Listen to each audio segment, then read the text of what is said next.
When people are asked what their favorite or what's the best Star Trek film from the Next Generation era, Star Trek First Contact is usually the answer that people give. A lot of people would say it's their favorite Star Trek film ever. For a while, I did myself. First Contact is the first film to feature the Next Generation crew without any of the old original series crew appearing. And there has been a lot of changes since the last film. But there are also some similarities with the franchise as a whole. As you remember, The Search for Spock and The Journey Home were both directed by a cast member, Leonard Nimoy.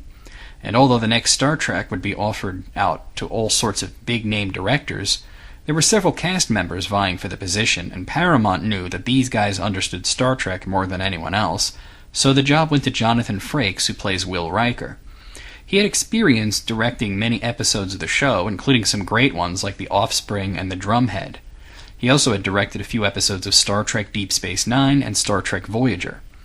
Many different ideas were bandied about, with the writers favoring a time travel plotline, considering the Enterprise crew visiting ancient Rome or the Renaissance, but Paramount just said, why don't you just do something with the Borg? So the two ideas were combined. The title was also in flux, with rejected titles including Star Trek Renaissance, Star Trek Resurrection, Star Trek Destinies, Star Trek Future Generations, Star Trek Regenerations, Star Trek Borg, and Star Trek Generations 2. Kinda glad they went with First Contact. Interestingly enough, Regeneration wound up being the title of an episode of Star Trek Enterprise that also featured the Borg. The film also shares something in common with Star Trek II: The Wrath of Khan. Both are sequels to a popular episode of their respective shows. The Wrath of Khan, as I mentioned in my review of that film, was a sequel to Space Seed, and First Contact is a sequel to The Best of Both Worlds, a great two-parter. So before I talk about First Contact, I should talk about The Best of Both Worlds.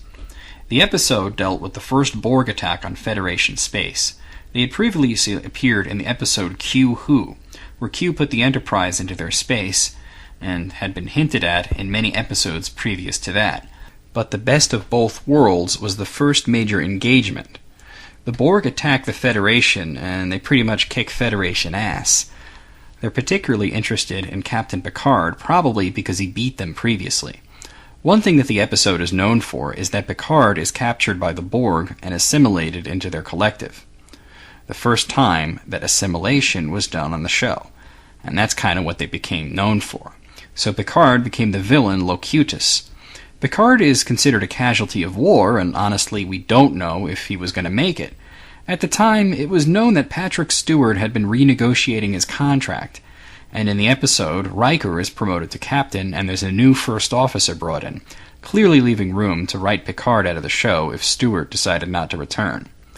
By the end, Picard is rescued and the Borg ship is destroyed, though it is after a battle where over 40 ships and 11,000 lives were lost. The repercussions of the episode would reverberate for quite some time.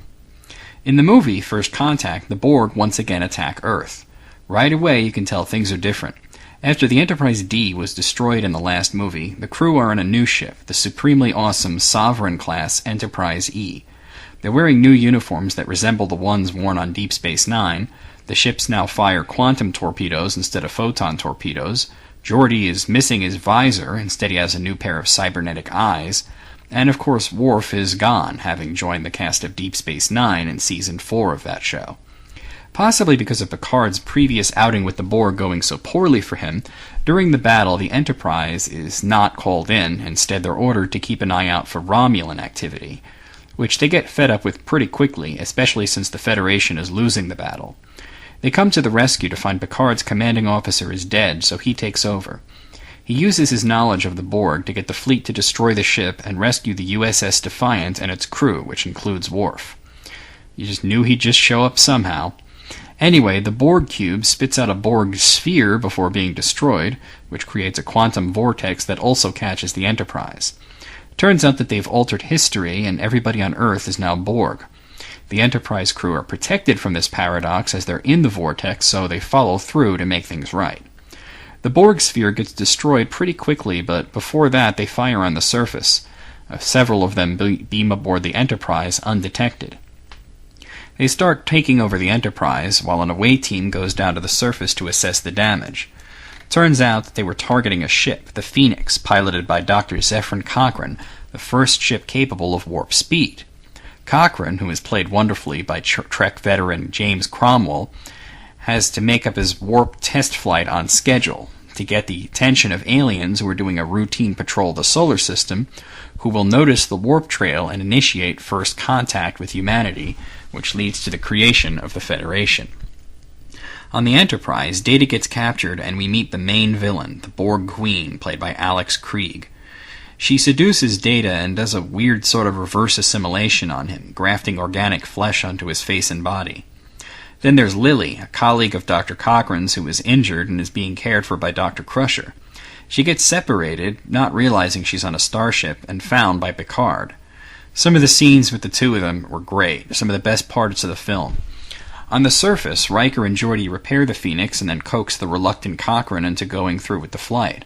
And on the Enterprise, everybody wants to abandon ship and set the self-destruct, which will destroy the Borg. Picard is against this. He refuses to give up the ship to the Borg. Lily accuses him of being like Captain Ahab, wanting revenge for what the Borg did to him, and he realizes that she's right. But he doesn't leave the ship, instead opting to find Data. Data seemingly now sides with the Borg, and he undoes the auto-destruct. But then he betrays the Borg, purposefully missing when he fires on the Phoenix, and then destroying the Borg Queen using plasma coolant, which also destroys the organic parts that she added to him. Cochrane's flight is a success and first contact is initiated, with the Vulcans of course, and the Enterprise crew return to their own time, having successfully saved history. First Contact is great on many levels. Aside from being a great Star Trek movie, it's a great concept. Probably the best use of time travel in Star Trek up until that point, and a sequel to one of my very favorite episodes. I mean, who doesn't think the Borg are awesome bad guys? They're the fucking best. Fuck you if you don't like them. It's also a great time travel story which doesn't have the time travel aspect bog you down. It's explained quickly and painlessly with no overblown explanations, but it still respects the dynamics of time travel much more so than, say, The Voyage Home, in which the crew had deliberately and knowingly introduced future technology to the 1980s. The crew in this film do a very good job of keeping things sewn up. The only ones even knowing about them being there are Lily and Dr. Cochrane himself. Jonathan Frakes was a great choice of director. He would wind up directing the next film as well, and the performances really shine, particularly Patrick Stewart, Brent Spiner, and Alfre Woodard, who plays Lily. The scene between Woodard and Stewart, where she compares him to Captain Ahab, is probably one of the best scenes in a Star Trek film. The performances are extremely powerful. Everything else is great too, the special effects, the designs, the sets. They were really firing on all cylinders here. And as being the first The Next Generation movie with no ties to the original series, there was a lot at stake. The Borg Queen is also one of the most memorable villains in a Trek film, earning her spot along with Khan and Krug. She was popular enough to show up again in several episodes of Star Trek Voyager, once even being played by the same actress. Overall, there is really nothing bad about this one. It's one of my favorite movies, much less Star Trek movies, and exactly the sort of thing that I thought of when I first heard that The Next Generation would be continued in movies. I give Star Trek First Contact a 10 out of 10, easily.